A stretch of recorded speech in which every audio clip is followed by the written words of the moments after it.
I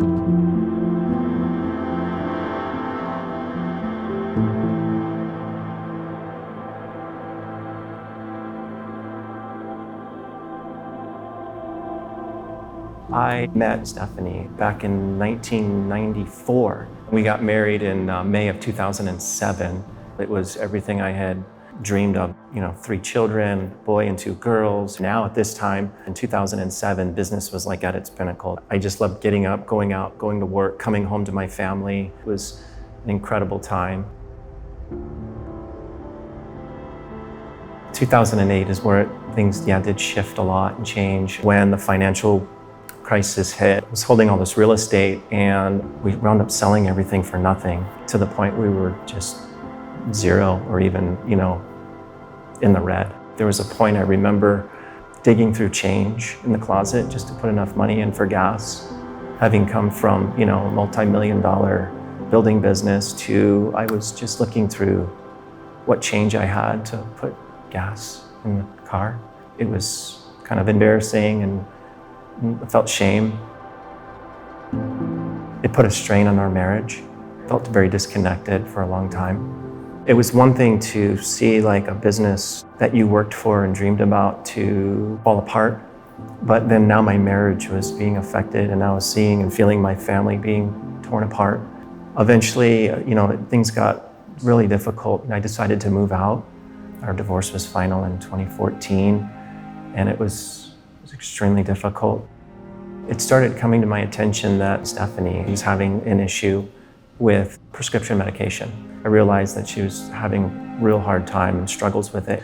There was calls that when I was at work that I received where she was, found unconscious and, I would make runs to the hospital and be by her side where there was near overdoses. But it was just, I can just see the signs were there that things were just getting worse. I was at work and I got a call from her mom and I was in a meeting. And just based on the time, I knew that something was wrong. I called as soon as I got out of the meeting and I was on the road going from one community to another.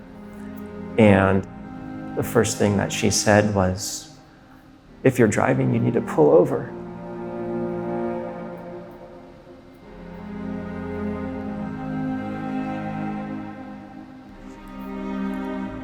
And I knew. She told me that she had passed in the night. Just in that moment, like everything just changed. The first thing I thought of was, how am I gonna tell the kids? And it was probably one of the most awful days that I've ever lived through. To hear their cries. It's a hard day.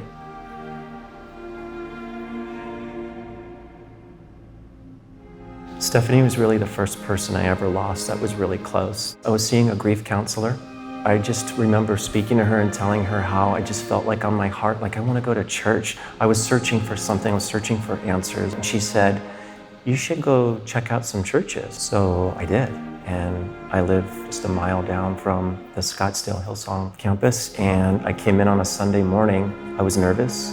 I didn't know what to expect, what to do. But when I did, not knowing what worship was and experiencing that for the first time, couldn't wait to come back. When it says like welcome home, I truly felt like it was just it was comfortable, like it is at home, with what you can talk about with others. And it meant family. Like it felt like you can lean and just be vulnerable with others and just lean on others for support, help, just a place where you felt safe. When I found Hillsong Church, I went onto their site and their Instagram page. It led me to Pastor Terry's Cafe Theology series. I got really drawn into that. I've learned so much, about our faith and Jesus and everything that I know today. I've learned through that so far. Probably one of the most memorable days of the 3 years was March 1st, 2020. I was baptized at the Scottsdale location by Pastor Tyler. But that was a beautiful day. It was a life-changing day. Being surrounded by everybody that I had been just developing relationships with there, that were there for that moment, was very, very special. To have a church to walk into the doors and feel home has just changed my life. I don't know where I would be. Honestly, sitting here today, it's almost surreal, like what the last 3 years have looked like. I feel God moving and doing so much, and I feel like there's so much more to still do, that it excites me. My entire life from childhood, I wanted to be a doctor, but I ended up being married young and all of that, and went to school the long way. And then in 2005, I had a clinic, what I dreamt of, and a drunk driver hit us head on. Truck mirror came through, hit me in the right side of the head, and I had trauma from head to toe, say the least. Learned how to walk again and all of that. And I said, Lord, really? So you never know is what I've learned in my life. We came to Phoenix in 2014. And we were so excited. Oh, we were so excited. Our daughters live here, some of our grandkids. And so right before the pandemic, we started going to Hillsong Church in Scottsdale. My husband and I had been through many church, different denominations. Welcome home. When I see welcome home at the driveway, to just park in our cars, the very first time I saw that, I had never experienced that in my life through church. I love that. And then when I walk through the church doors and you have people there doing it, welcome home, I'm like, oh, the sincerity of it, I felt God. It was such a good feeling that, yes, this is the right steps toward where we need to plant ourselves up under this ministry, not knowing the storm that was a-coming. Then the pandemic hit, and we became a part of Jill and Jay McLaughlin's Connect group. I felt loved, felt cared about. But then, it got real dark times for me. I had 2 major surgeries within that 2-year period, lots of procedures that I had to be put to sleep for, wondering, where are you? God. He had always been with me my whole life, but at this point in my life, it was different. I was an adult now. I could take care of myself, not like when I was a kid and I couldn't take care of myself, So just a lot of things happened, and a lot of things I went through in that 2-year period of belonging to the Connect group that I mainly did not attend. But when I did, Jill and Jay were there the same way that they always were there, with love, with so much compassion. And the people that belong to the group too as well. True love, compassion, empathy, sympathy.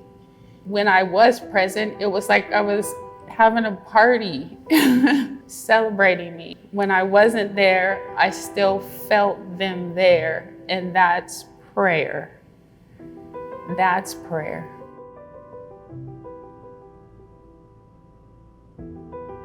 And so online church and Connect group,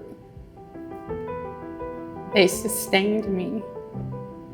When I laid there one day and whimpered, God, I was just on my bed in a ball. The phone rang, and it was Jill, and I giggled. A lot of the time, I was so sick, I couldn't answer the phone. I saw the text from her. I saw the emails from her. And then she would just tell me on the next message, it's okay. I know you are getting my messages. It's okay. God is all I've been able to ever rely on in my life. And wherever I have been, my testimony is this. He has always met me. My feet are on the ground. I'm back. I'm back now. I've just been really happy with going to sisterhood and then meeting the different women from the different campuses and just feeling loved, from a 19-year-old to all of them. It doesn't matter. Women that are older than me. To me, it means the church is alive. When you see a community at church, families and children. To me, that's healthy. Life is what it means to me.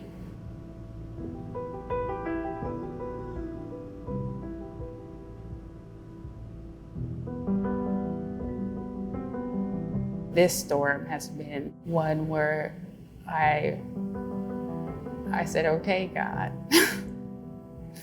I know you're here, because it doesn't seem like you are sometimes. But in it, through it, somehow, you've always managed to be glorified. That's Him, number one. And then give me the testimony